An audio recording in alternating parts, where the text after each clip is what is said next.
सूबेदार रविंद्र कौशिक भारतीय थल सेना से सेवानिवृत्त जो सेनाएं हैं वो हमेशा देश के लिए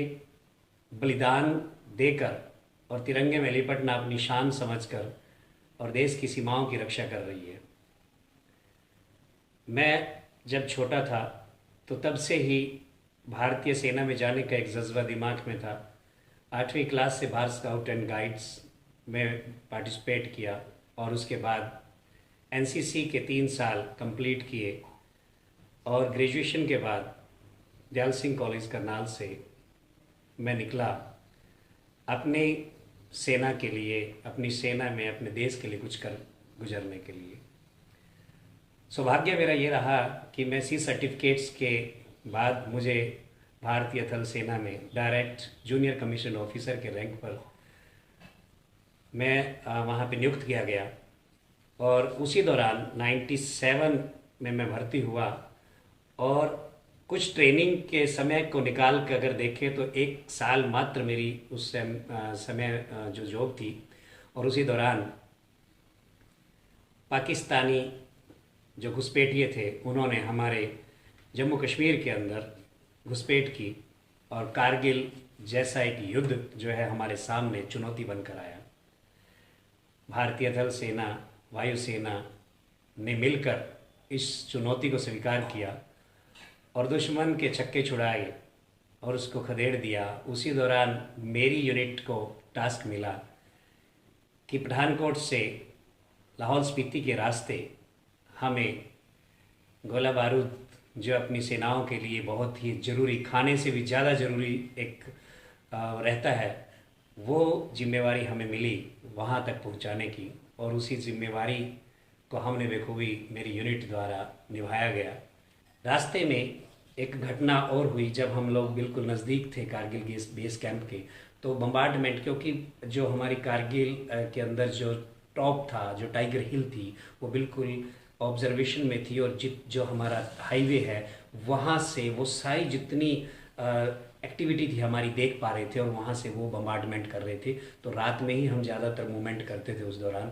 और कम्युनिकेशन के कोई ज़्यादा साधन नहीं थे। तो उस दौरान एक हमारे आगे चल रहे एक प्राइवेट ट्रक जिसके अंदर डीजल वगैरह वहाँ ऊपर लेके जा रहे थे, उसके ऊपर आके एक बॉम्ब गिरा और कुछ समय के लिए हमारी सांसें थम गई। हमें लगा कि सब कुछ जो है वो एकदम एक ही झटके में ख़त्म हो चुका, पर जैसे अपने आप को टटोला और 2-3 मिनट के बाद हमें दोबारा से अंदर से जोश आया और देखा कि हम सब सुरक्षित हैं और हम वहाँ तक पहुँचे। उस दौरान कोई हताहत नहीं हुआ हमारे बीच में और ये गोला बारूद जो चल रहा था, गोलीबारी चल रही थी, एक जोश था उस टाइम, देखने लायक जोश था। और इस आज़ादी को कायम रखने के लिए हमारे हर वर्ष पता नहीं कितने ही सैनिक जो हैं हमारे सीमाओं पर शहीद हो रहे हैं। और जम्मू कश्मीर में जो हमारा रहा, मेरा लगभग 10 साल का टर्नओवर जम्मू कश्मीर में रहा और वहाँ पे जितनी भी हमारी पेट्रोलिंग घटनाएं ये हम आपके साथ शेयर नहीं कर सकते क्योंकि ये कुछ चीज़ें ऐसी हैं जो हम नहीं चाहते कि वो किसी भी तरह सिविल के बीच में, ज़रूरी नहीं है। और एक कहावत भी है कि फ़ौजी को वर्दी पहनने के बाद किसी भी तरह का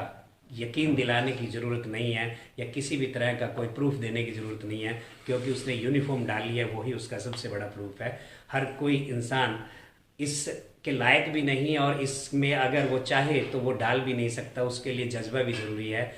आज हमारी जो सेनाएं हैं बहुत अच्छा काम कर रही हैं और इस आज़ादी के पर्व को मना रही हैं। इस आपके इस चैनल के माध्यम से मुझे ये लगा कि युवाओं के अंदर एक जोश की ज़रूरत है और हमारा जो तिरंगा, हर घर तिरंगा, घर घर तिरंगा जो यात्रा अभी जो चल रही है, उसी दौरान इस यात्रा के मैंने देखा कि हर युवा के दिल के अंदर एक जज्बा भरा हुआ है और अपने तिरंगे के प्रति जो प्यार है, मोहब्बत है, वो मोहब्बत देखने लायक है। और मैं हमेशा कहता भी हूँ कि ये मेरा जो तिरंगा है, मेरे भारत का जो तिरंगा हमेशा मेरे दिल में है, मेरे तन बदन में है।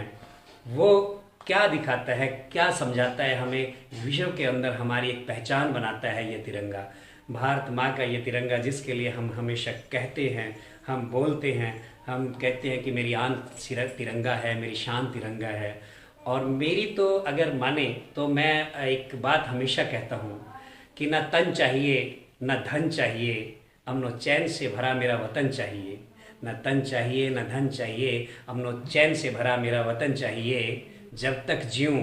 जब तक जीऊँ देश के लिए जीऊँ, और जब मरूं तो मुझे तिरंगा कफन चाहिए, मुझे तिरंगा कफन चाहिए। जो एक सैनिक के लिए सबसे बड़े गौरव की बात होती है, तिरंगे में लिपट कर आना। जय हिंद, जय भारत, वंदे मातरम। जो उस समय साथी थे, आपस में बात होती थी जब कारगिल का युद्ध चल रहा था, तो कुछ साथी ऐसे भी हैं जो उस समय शहीद हुए हों, तो क्या उनके वो आखिरी बोल थे जब आप उनको लेके बेस कैंप लग आके आते थे, कुछ क्या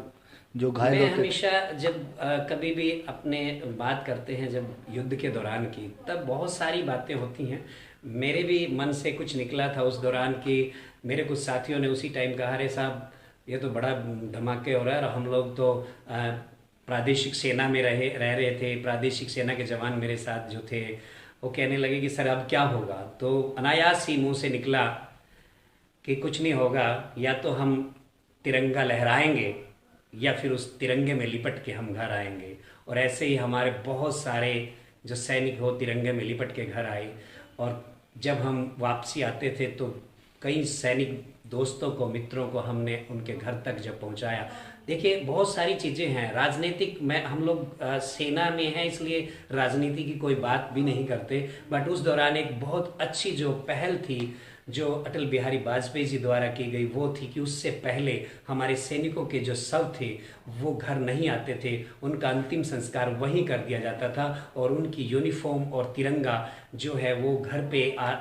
लेकर उनके जो पेरेंट्स थे या उनकी जो पत्नी थी उनको सौंप दिया जाता था। लेकिन इस दौरान एक बहुत अच्छा ये पहल थी कि हमारे सैनिकों की जो डेड बॉडीज़ है वो घर तक पहुंचाई गई। ताबूत के अंदर हम पैक करके घर लेके आते थे तिरंगे में लपेट कर, और जब वो घर पहुंचती थी तो